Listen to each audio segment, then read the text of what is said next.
हरे कृष्णा, राधे राधे। आज हम आपको माघ मास का 21वां अध्याय सुनाएंगे। ब्राह्मण वेद निधि को उनके पुत्र और गंधर्व कन्याओं की मुक्ति का उपाय बतलाते हुए महर्षि लोमेश ने कहा, वेद निधि, यदि ये पिशाच योनि को प्राप्त गंधर्व बालाएं तथा आग्नेय मेरे साथ प्रयागराज चलकर विधि पूर्वक माघ मास स्नान करें, तब माघ मास के अंत में इन्हें अवश्य ही मुक्ति प्राप्त हो जाएगी। इसके अलावा मेरी दृष्टि में इनकी मुक्ति का कोई अन्य मार्ग नहीं है। पाप तथा शाप की शांति माघ मास के तीर्थ पर जाकर स्नान करने से ही होती है। माघ स्नान के प्रभाव से 7 जन्मों तक के पाप भी नष्ट हो जाते हैं।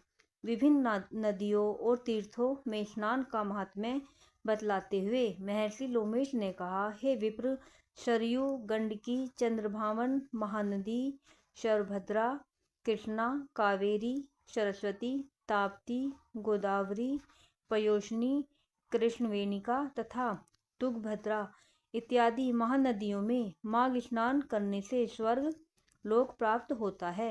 नैमिषारण्य में माघ स्नान करने से विष्णु भगवान का सानिध्य प्राप्त होता है। तीर्थराज पुष्कर में माघ स्नान करने से ब्रह्मा का सामीप्य प्राप्त होता है। माघ मास का स्नान प्रभास क्षेत्र में करने से रुद्रगण का पद प्राप्त होता है। कुरुक्षेत्र में माघ स्नान करने से इंद्र लोक प्राप्त होता है। देव सरोवर में माघ स्नान करने से योग सिद्ध का फल प्राप्त होता है। देवकी में स्नान करने से मनुष्य को देव शरीर प्राप्त होता है। मास का स्नान गोमती में करने पर पुनर्जन्म नहीं होता और मोक्ष प्राप्त हो जाता है।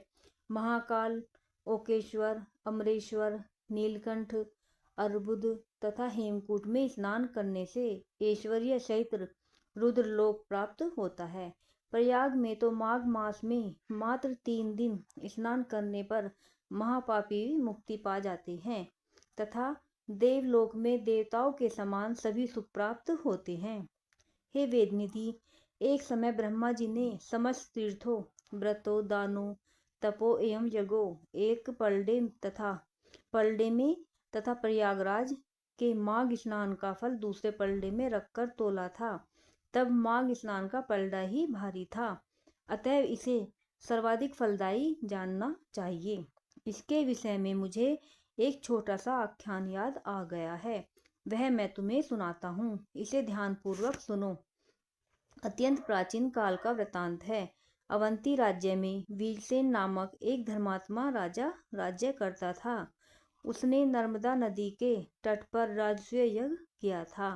उसने 16 अश्वमेध यज्ञ भी किए थे तथा इन यज्ञों में उसने अतिथियों तथा अभ्यागतों को स्वर्ण एवं आभूषणों का अवर्णीय दान किया था। हे विप्र, उस धर्मात्मा राजा ने पर्वताकार अन्न के ढेर ब्राह्मणों को दान में दिए थे। वह दानी और धर्मात्मा राजा भगवान और देवताओं का बड़ा भारी भक्त था तथा गौ एवं स्वर्ण का नित्य दान करने वाला था। राजा वीरसेन के राज्य में ही भद्रक नाम का एक ब्राह्मण भी रहता था। वह मूर्ख तथा हीन कुलोत्पन्न और अधर्मी था। अज्ञानी होने के कारण वह कृषि कार्य करके अपना भरण पोषण करता था, परंतु वह यह कार्य भी अधिक दिनों तक नहीं कर सका। तब उसे निष्क्रिय और धर्म रहित आचरण से क्षुब्ध होकर परिवारजनों ने उसे घर से निष्कासित कर दिया। तब वह क्षुधा तथा कष्ट से व्यथित होकर इधर उधर भटकने लगा। हे विप्रवर, एक दिन तीर्थ यात्रियों का एक दल स्नान के लिए श्री प्रयागराज जा रहा था। भद्रक भी उनके साथ हो लिया। वह मार्ग में हरि कीर्तन तथा हरि कथा सुनता हुआ उन तीर्थ यात्रियों के साथ ही प्रयागराज में पहुंच गया। वहां पहुंचकर भद्रक ने माघ की एकादशी से लेकर लगातार 3 दिन तक नियम पूर्वक निष्ठापूर्वक माघ स्नान किया।